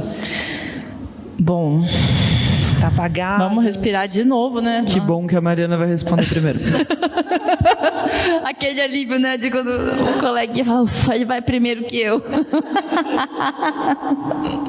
Ela tem a nos dizer no século XXI, Olha, coisa gente, do século XXI, o quê? A Ana Paula Orlandi falou assim, hoje eu vou pegar elas.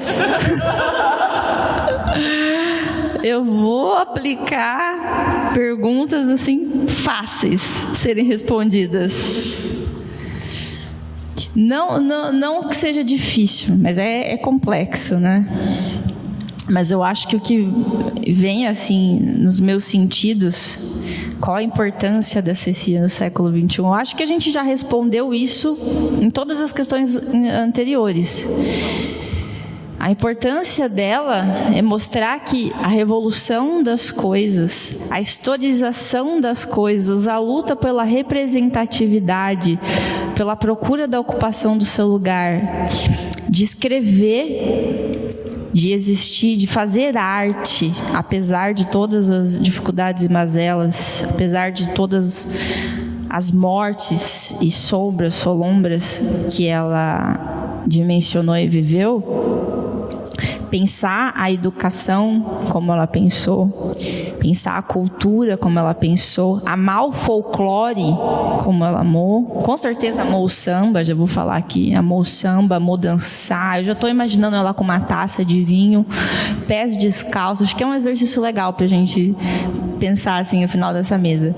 Vamos pensar, todo mundo fecha os olhos assim, imagina a Cecília Meirelles, ela está na casa dela, ela está, vamos pensar assim, ela está até de lingerie, ela tá com vinho, ela está assim tentando sobreviver a todas as dificuldades, ela está ouvindo um samba, ela está rindo, sorrindo para uma manhã de domingo, aí ela para e escreve alguns versos tipo aceitação. E a importância dela no século XXI é a gente fazer o resgate dessas mulheres, dessas pessoas, dessas poetas e entender que elas existem ainda. Só que também compreender que elas não vão escrever a poesia que a gente está escrevendo agora. A língua portuguesa era outra, a realidade era outra. Então, quando a gente abre... Agora, por que quando vai abrir Gilgamesh, que ninguém entende quase porra nenhuma daquilo, a gente quer ler, a gente quer entender, a gente quer falar, nossa, eu sou muito intelectual, eu sou foda. A gente lê aquilo 1000 vezes e, poxa, é muito bom a epopeia de Gilgamesh. Mas, pô, o Romanceiro da Inconfidência também não... Por que é cultuado, é magnum opus dela, mas muita pouca gente fala. É igual falou, um núcleo acadêmico só, os professores da USP vão ter acesso, e as pessoas não sabem. O que circula é só o bonitinho ou mais do mesmo top 10 de poemas de Cecília Meirelles. Acho que isso tem que mudar. A importância dela no século XXI é a gente pensar essa imagem da mulher, desconstruir essa imagem que fizeram para a gente e revolucionar isso. E muita gente boa está revolucionando isso para grupos que também não estavam e não eram da Cecília, mulheres maravilhosas, homens maravilhosos. E ela, acho que tem que estar junto. Acho que a gente não tem que, vamos dizer, segmentar. A Cecília foi importante, mas... Não, a Cecília é importante, continua sendo importante. E aceitar essa importância dela, eu acho que não é só mais um assunto para o sistema patriarcal, para o sistema, enfim, no meio literário. Eu acho que é assunto das mulheres também. A outra pergunta, eu só vou voltar um pouquinho para terminar. Eu acho que eu não consegui falar tanto, mas que foi falado assim, como que a gente acha que pode ser talvez mudada a imagem da Cecília, ou esse fôlego de tipo, parece assim que todo mundo conhece a Cecília sem conhecer, é muito estranho isso. Cecília Meirelles, nossa, amo a Cecília Meirelles. O que você leu? Qual livro é seu favorito da Cecília Meirelles? Eu acho que poucas pessoas saberiam apontar e falar, meu livro favorito é esse. Por quê? Será que é porque ela não teria um livro favorito da Cecília ou porque ela não leu os livros da Cecília? Porque Drummond é quase o mesmo movimento, para falar que não é só o sistema patriarcal. Muita gente, nossa, Drummond, uau! Tem essa imagem, o maior poeta do país. Mas o que a pessoa leu? Parece que ele tem aqui uns poemas que ficam circulando, em roda circulatória, mas também eu sinto isso, só que de outra forma, claro. E a Cecília, eu acho que ela precisa ser lida, para começar. Mas ela precisa ser lida longe dessa imagem etérea. Isso tem que ser desconstruído. Esse exercício que eu falei antes, só vamos imaginar ela sambando. Por que pareceu tão engraçado? Será que porque a nossa própria imagem dela é só naquela foto preto e branco, que ela está com a camisa? E outra coisa, eu acho que muitas vezes essas fotos eram tiradas, eu me senti assim por muito tempo. Eu preciso mostrar seriedade. Como que essa machaiada, como você vai falar, não, é escritora, tem que mostrar que é séria. Porque senão, se mostrar que está muito brincalhão, nossa, deve ser uma porcaria o que ela escreve, né?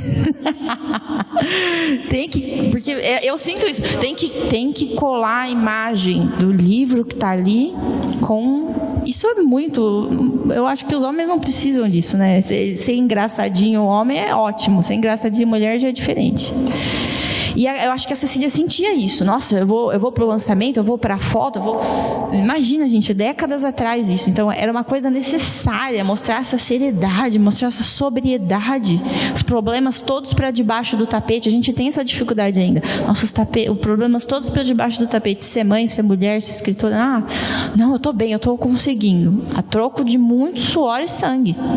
Né? Para mim foi muito difícil estar aqui. Eu estou o tempo todo aqui pensando, minha bebê está bem, ela está chorando, o outro está me chamando, ele é autista, fica obsessivo, falando, mamãe, quero mamãe, quero mamãe. Se ele começar a falar quero mamãe, ele vai falar 100 vezes. Não sei como que meu pai ou minha mãe vão fazer para parar ele. Então, assim, a gente tem que parar, eu acho que mostrar essa condição de ser humano dela. Eu acho que se esses resgates forem feitos de quem era a Cecília, a mulher Cecília, eu acho que foi muito bem feito isso um pouco com a Hilda. A gente pega uma flip E isso foi bem estruturado, né? Grandes editoras a quiseram, e a coisa mudou um pouco de figura, né? Eu percebi esse movimento, circulou mais, porque eu sou Hilda Raiz, então quando eu fui para a Casa do Sol, eu falava assim, vou lá era 2014, ninguém sabia, onde você está indo? Isso apaga que a Hilda, no fim da vida dela, ela estava vivendo com o salário da Unicamp, né? Ela estava miojo, ela comia miojo. O Jura contou recentemente até histórias de falou disso uns dias atrás, eu acho, numa rede social, deles estarem comendo miojo durante 6 meses para alimentar os cachorros que a Hilda tinha, porque não tinha dinheiro para outra coisa, né? Então, esse é o hype de ser escritora no Brasil, né? E a escritora que negou. Total. Adoro, conheço, né, quem tem o herdeiro do nome da Hilda, adoro ele, adoro todo mundo ali, mas ele é uma coisa que eu tenho, não vou dizer ressentimento, mas eu tenho eu gostaria até de perguntar pessoalmente para ele isso. Olha, cara, você vendeu os direitos dela pro pessoal que fritou ela em vida. Porque a editora que usou o nome dela, que vendeu rios agora na Flip, é a que ela mandou, ficou esperando uma ajuda ali para sair uma obra reunida, alguma coisa, e o cara falou, olha, sinto muito, não vai sair nada seu. E aí agora que é hype, sai. Mas eu, como editor, como autora, que também já tive livros recusados, óbvio, né? Sim, claro. Eu imagino o sofrimento do editor que recusou e isso me vinga na situação. Também. Você imagina assim, ele pensa, nossa, tem um outro ele lado. disse não é isso. Tem aquele poema famoso, né, do Frank O'Hara, que é um poema dele em que ele agradece a todos os say no, né, que ele recebeu, e aí tem Faber & Faber, tem uma lista de todos os editores que disseram não a Frank O'Hara, imagina. E você tinha perguntado, eu já esqueci sua pergunta. Não, então, é a pergunta Ai, meu Deus. pra gente fechar, que é o que a Cecília tem a nos dizer no século XXI. Eu, assim, a sensação que eu tenho é que ela a palavra é vaga e diz muita coisa, né? Mas a sensação que eu tenho é que ela é uma bruxa, né? Quando eu leio a poesia da Cecília, ela tem uma capacidade de transformação e de transmutação mágica mesmo. Enquanto a Lua estava lendo, você sente isso, assim, que ela ela chega em pontos, assim, que é mágico, né? Assim, no mágico no sentido da transformação da matéria mesmo, né? Eu, como uma pessoa que estudo muito as plantas e tomo muitos banhos de plantas, né? Recentemente eu ouvi de uma pessoa muito próxima a mim, que tem um aprendizado e uma trajetória desse estudo das plantas ligados ao candomblé, e eu perguntei para ele, né? Mas por que as plantas têm esse poder de transmutação energética, né? E aí a frase, claro que eu estou recriando, mas foi uma coisa um pouco assim, quando você vê um jardim e você vê as plantas, você nota que cada planta tem quase como se fosse uma tonalidade do que é o que existe energeticamente no mundo. E então é como se essas tonalidades fossem capazes de produzir transformações nas tonalidades energéticas dos outros e tal. E por que eu estou trazendo essa analogia, né?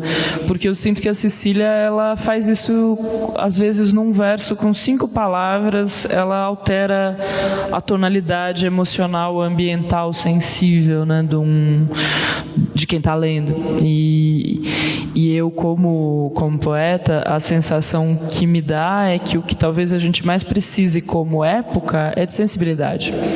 O que a gente mais precisa é de uma educação, e nesse sentido eu admiro muito a capacidade pedagógica da Cecília também, né, e o interesse dela por isso, porque o entendimento que eu tenho é que é preciso sensibilizar as pessoas muito mais do que criticar a falta, né, de sensibilidade. E a poesia dela faz isso, né, vertiginosamente. Ela é uma educação do sensível, né? E acho que isso é uma coisa que nosso tempo precisa, sabe? De educação de sensibilidade. Bom, então, para finalizar, o poema Reinvenção, também do livro Vaga Música, de 42.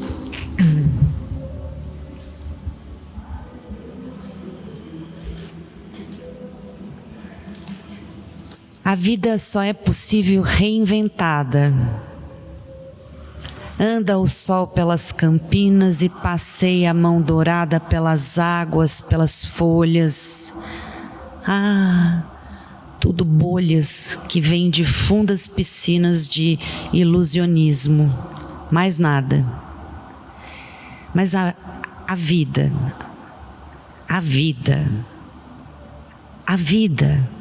a vida só é possível reinventada.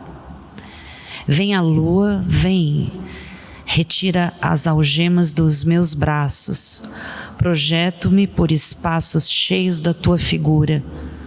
Tudo mentira, mentira da lua na noite escura. Não te encontro, não te alcanço, só no tempo equilibrada desprendo-me do balanço que além do tempo me leva.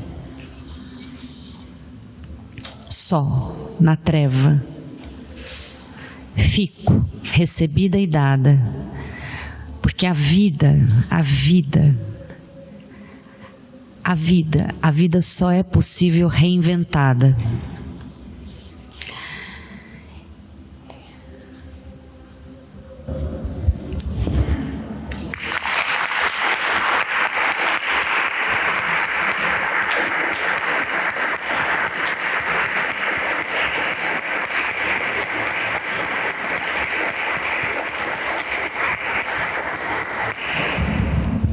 Bom, viva Cecília.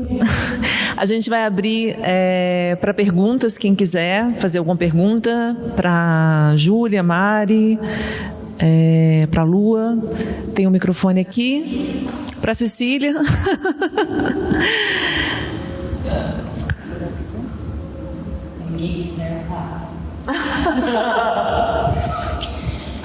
Não, eu fiquei antes da Carol me ligar, eu estava lendo Pagou, que talvez vire uma febre o ano que vem, etc., porque muitas pessoas de teatro estão envolvidas com projetos, e aqui teve a Evocação Pagou, que foi muito interessante, porque eram 3 atrizes lendo integralmente a autobiografia precoce, né? E para mim foi muito forte, né? Eu segurei a Pagou um pouquinho. Fui para Sicília, né? E as datas batem, sabe? As datas batem. E aí fui escutando vocês e a Pagou, acho que é 1910, uma coisa assim. E aí teve toda a relação dela com o Partido Comunista, se entregou completamente para o partido, achando que podia mudar mesmo o mundo, e foi usada, foi detonada na imprensa, foi chamada de burguesa, 300 coisas. E é louco porque ela tem poucos poemas, uma obra toda aberta, né? E aí eu gosto de saber que as duas viveram no mesmo tempo. Dá para vocês entenderem isso? Eu gosto demais, assim. Hoje em dia existem diferentes tipos de poetas. E pensando do ponto de vista de ser mulher, entendeu? Como o tempo inteiro a gente aqui, né, não temos a mesma idade, mas o tempo inteiro vocês trazendo isso à tona, essas possibilidades de vozes, e que na vida da gente a gente acorda, o tempo inteiro a gente é acordada pelas coisas, né? Mas ao mesmo tempo é claro que eu entendi, eu não tenho as referências que vocês têm, entendi a história da Hilda ser muito ter ficado, né, mais hype, que vocês usaram o termo e tal, mas fiquei pensando na Pagou, entendeu? Fiquei com isso na cabeça, porque assim, eu amo, ela tem, sei lá, 4, 5 poemas ali muito fortes, que a gente está quase abandonando todo o resto e ficando com os poemas para fazer uma coisa cênica, né? Não sei se eu fiz uma pergunta, mas me veio isso o tempo inteiro, assim. Tô com som? Tô. Eu acho que não é um questionamento. Eu acho que é um adendo, e é um pouco do que eu tentei falar antes, não sei se ficou muito claro, que é esse cuidado de não segmentar. Nós, mulheres, somos educadas, somos ensinadas indiretamente a disputar umas com as outras pelo sistema patriarcal, porque primeiro a gente aprende que a gente é um objeto. Quando a gente menstrua, quando a gente se torna adolescente, a gente é assediada, a gente é violentada, a gente passa por essas violências. Mas cada uma de nós vai reagir de maneiras diferentes. Uma vai ser a Pagu, vai ser a revolucionária, vai ser a garota do partido, não garota de maneira pejorativa, garota como sentido de jovem, muito jovem. E a outra vai ser alguém que vai se fechar num quarto, vai tentar entender o sentido existencial dela, vai escrever o que ela acha que seria, não a salvação dela, mas o contrapartido dela para o mundo. Alguém vai escrever sobre delicadezas e alguém vai escrever um livro que fala, que nem uma querida amiga minha, Luby Prats, escreveu um livro, Um Corpo Negro. Ela precisou falar aquilo. Mas se ela quisesse, e como ela fez antes, escrever um livro, eu acho que me deu um branco porque eu sou disléxica, mas eu acho que é um coração tris, é só tris, lembrei. Usei o coração para lembrar. Acho que é tris. Luby, perdão se eu errei, mas eu li todos os livros. O livro passou mais batido no tempo de hoje, porque não era tão específico, tão panfletário. Mesmo talento, mesma qualidade, mesma pessoa, mesma essência. Mas às vezes acontece da gente encontrar poetas, ou encontrar livros desses poetas, ou encontrar momentos como a Júlia bem representou, que acho que o termo hype entra aqui com essa onda. A Hilda, por muitas décadas, foi esquecida, foi renegada. Ela tinha um amargor muito grande com isso, tanto que ela tentou entrar de cabeça na prosa, esquecer um pouco a poesia, porque ela sentiu essa dor do abandono ali. Ela tentou, era uma mulher belíssima, era uma mulher de recurso, tinha outra realidade, e ela se criou aquela reclusão ali na Casa do Sol, no sítio que ela morava, e falou: eu vou fazer uma senhora obra. E essa obra foi sendo construída e o reconhecimento quase não veio, praticamente não veio em vida. Então, esse hype que a Hilda Hilst teve agora, eu até fiz a provocação, que tem o lado bom dela estar por uma grande editora, mas eu falei, poxa, dá uma dorzinha pensar que falaram não para ela em vida.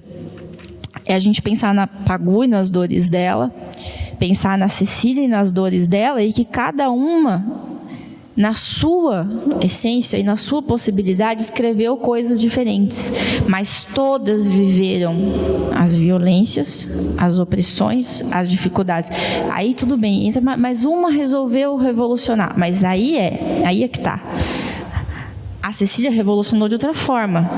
Alguém que ajuda a fundar uma biblioteca infantil num estado que não existe, e ali faz crianças que não têm acesso serem felizes, serem amadas, serem emancipadas. Muitas crianças ali, a gente não tem o nome delas, mas elas podem ter tido acesso ao primeiro livro delas, por isso, e isso pode ter mudado o caminho delas, e a gente não sabe, essas pessoas estão espalhadas no mundo. Então não é porque muitas vezes uma pessoa está num partido, eu até escrevo isso no livro Mácula, meu livro atual. Um dos poemas é que eu tenho uma grande amiga, que chama Gisele, e eu falo no poema: estamos na condução, Gisele me convida para o partido, eu entro na sala do partido e eu digo não. Eu não quero entrar nesse partido. Ela sabia dos meus ideais, por isso que ela me convidou. Mas eu falei, partido não. Isso é uma coisa pessoal minha, mas eu acho que isso não diminui ou não aumenta o mérito da minha qualidade literária. Se é que tem ou não, não importa, não está em discussão isso. Então, eu acho que a gente tem que ter esse cuidado com a Cecília, porque senão a gente volta no mesmo redemoinho do início da discussão aqui, que é, mas a Cecília então estava lá, vamos dizer assim, nessa imagem que fizeram dela, ou acomodada, ou vivendo a vida dela. Normalmente, enquanto a Pagu estava... Aí, lógico, a gente não está falando de gosto subjetivo. Você pode e deve representar como atriz uma poeta que te impressione, que te apaixone. Não precisa ser a Cecília. A discussão aqui é sobre ela ser mais lida, é sobre ela ser entendida fora do rótulo da estátua, do mármore, dessa mulher que eu vejo muito assim, é o que a gente tentou falar aqui, eu não sei, agora eu vou passar para a Júlia que... Enquanto eu te ouço, Mara, eu penso uma coisa que ela é, né, essa questão de que talvez sempre que uma mulher coloque um gesto no mundo, esse gesto é interpretado de alguma maneira, né? Eu hoje peguei um táxi vindo para cá e o taxista estava me falando sobre isso, de que ele tinha antes de mim pegado um garoto que estava dizendo para ele assim, você deve pegar toda mulher, né, que entra aqui e tal, e que ele, taxista, estava pensando assim, oi, que ideia é essa, né? E aí acho que quando a Lua traz a figura da Pagu, talvez a relação que a gente tenha, para usar a palavra que eu estou falando, é de uma estereotipização diferente, porque ela é masculina, né? O que eu penso sobre Pagu, né? Quando você fala de estereótipo, né? A Pagu foi namorada do Oswald de Andrade, ela foi mulher do jornal, é uma das primeiras coisas que vai ser associada a ela, né? E isso é calma, né? Porque e se a gente falar de Oswald de Andrade, Pagu provavelmente não vai ser a primeira associação que vai ser feita a ele. E isso fala sobre lugares de estar absolutamente diferentes de ser um corpo, né? Ou outro, ou um estereótipo, ou um gênero, né? Mas eu também, enquanto você estava falando, eu lembrei que no meu último ano de faculdade eu li a autobiografia da Pagu para um curso que era uma optativa livre. E para mim foi gritantemente libertador ler aquilo, porque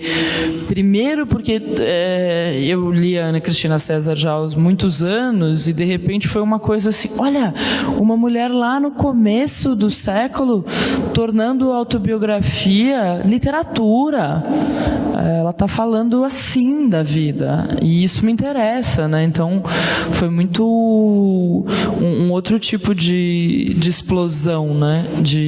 E talvez tudo que a gente esteja dizendo seja uma coisa de que esses nossos gestos que vão se inscrevendo, né, como corpos diversos, em que o contemporâneo, oxalá, só aumente isso, né,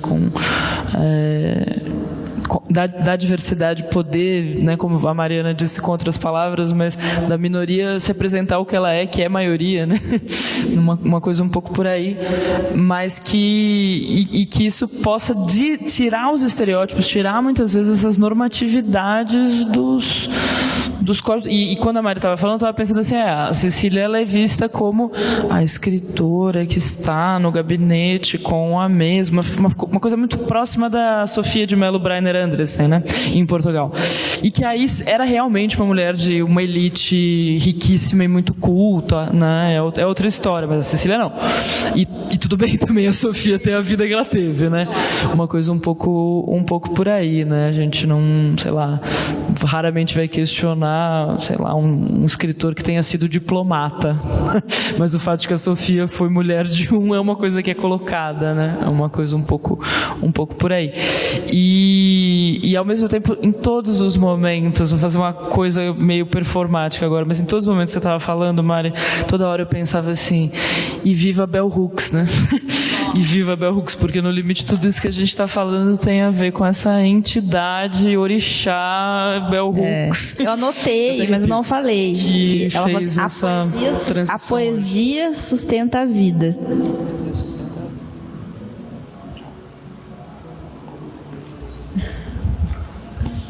É isso, a poesia sustenta a vida. Tem alguém que gostaria de fazer uma pergunta? Por favor, vai ali.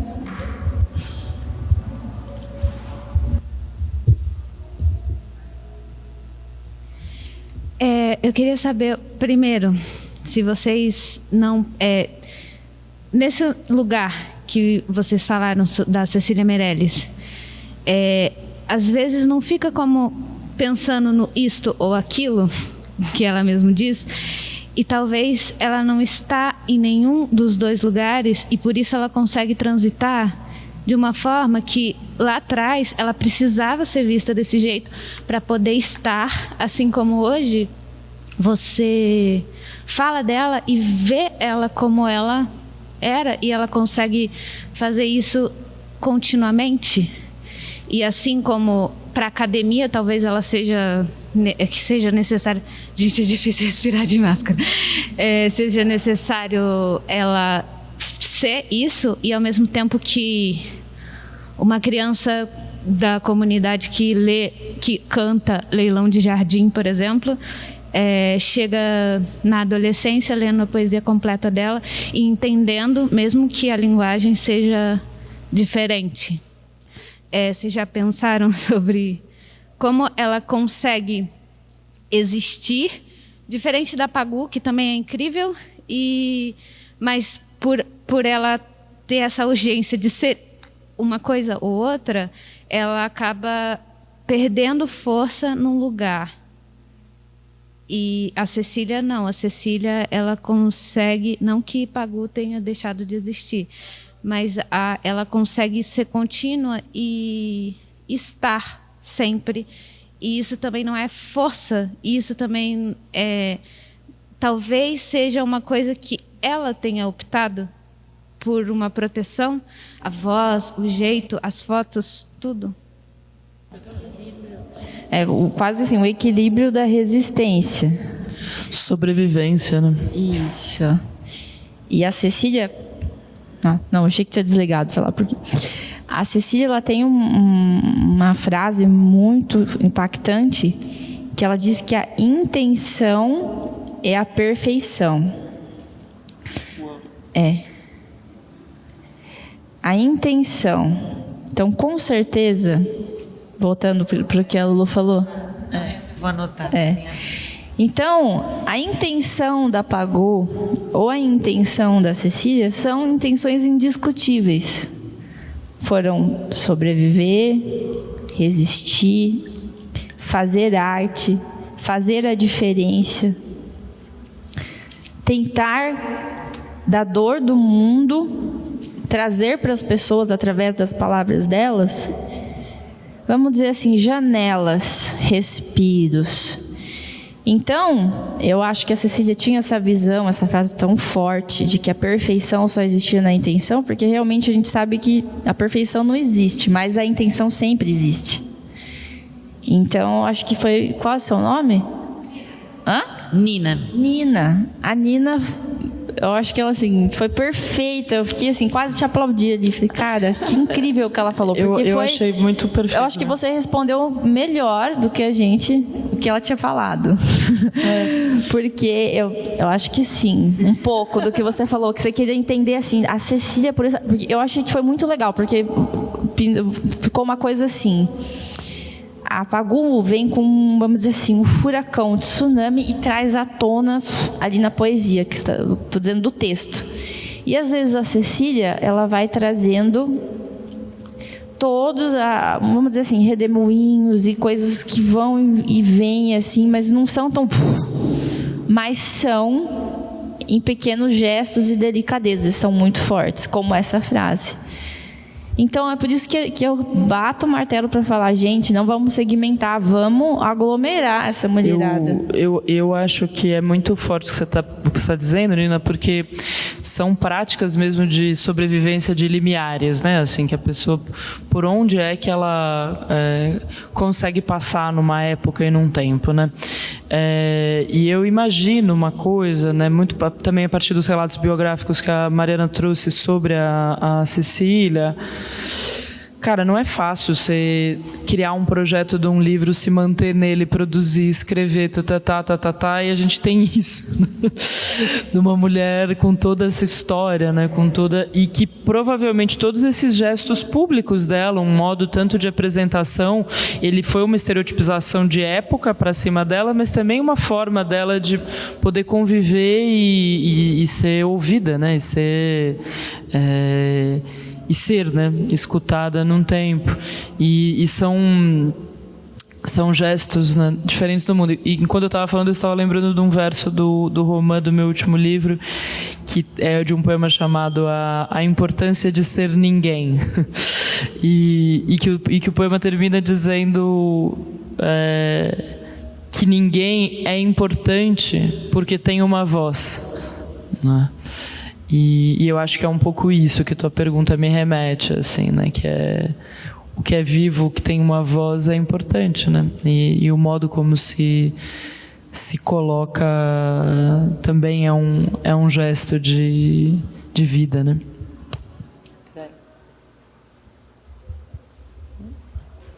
Mais alguém? Aquela que ameaça. Quanto que a gente está? Tá bom. Boa noite a todas. Boa. Antes de mais nada, eu quero dizer que eu estou muito feliz em retornar a este espaço. Eu estive aqui sexta-feira passada para participar de um bate-papo, né? Me fiz presente um evento em torno da obra do José Saramago, e é sempre muito bom estar na Mário de Andrade. Esse espaço é super importante para o fazer cultural da cidade. Estarmos aqui depois de tanto tempo é muito simbólico também. Então, acho isso tudo muito válido. Aproveito para parabenizar todas vocês por esse bate-papo gostoso, por esse bate-papo agradável. Eu tenho certeza que todo mundo sai daqui com o coraçãozinho um pouco mais aquecido. Na verdade, eu não tenho uma pergunta para fazer, é uma curiosidade. Todo esse bate-papo me fez lembrar de uma aula de literatura lá no ensino médio, 2009, 2010, no meu último ano de médio. Conta-se que na década de 30... acho que meados de 30, 33, 34, a Cecília Meirelles viajou até Portugal para participar de uma série de conferências nas universidades de Coimbra, Lisboa. E através de um amigo, que era muito bem relacionado, ela conseguiu marcar um encontro com o Fernando Pessoa. No dia, ela foi, né, até um café que eles haviam combinado, eles combinaram num café, ela chegou com antecedência e ela ficou horas e horas, e o Fernando Pessoa não apareceu. Quando ela retornou para o hotel, havia um exemplar do livro Mensagem, acho que é isso, né? Uma coleção de poemas, e dentro dele um bilhete em que o Pessoa se desculpava, dizendo que ele não pôde comparecer ao encontro porque havia sido desaconselhado em seu horóscopo matinal. E vocês podem imaginar, né? A professora relatando isso, e assim, a turma veio abaixo. Continua engraçado. E essa memória me veio agora, então não sei, talvez... Eu pensei que no bilhete ia estar escrito assim: na verdade eu não existo. Então, eu não sei se essa curiosidade é uma coisa muito presente quando se fala da Cecília, mas foi impossível não lembrar disso. É isso. Não, é isso, né? A Cecília tem várias histórias e ela Os heterônimos merece... tipo um grupo, né? Total. E a cara do Pessoa não ter ido por conta de um horóscopo, né? A cara dele, né? A Hilda também faria isso. Muito boa a história. Muito obrigado, muito boa história. Bom, então é isso. Obrigada a todos, todas e todes, e a equipe da Mário de Andrade também, ter essa oportunidade de poder falar sobre a Cecília, ter a companhia dessas mulheres maravilhosas, e é isso. Viva a Cecília, e que a gente possa falar mais sobre ela sempre, né? Então, boa noite e muito obrigada. Muito obrigada.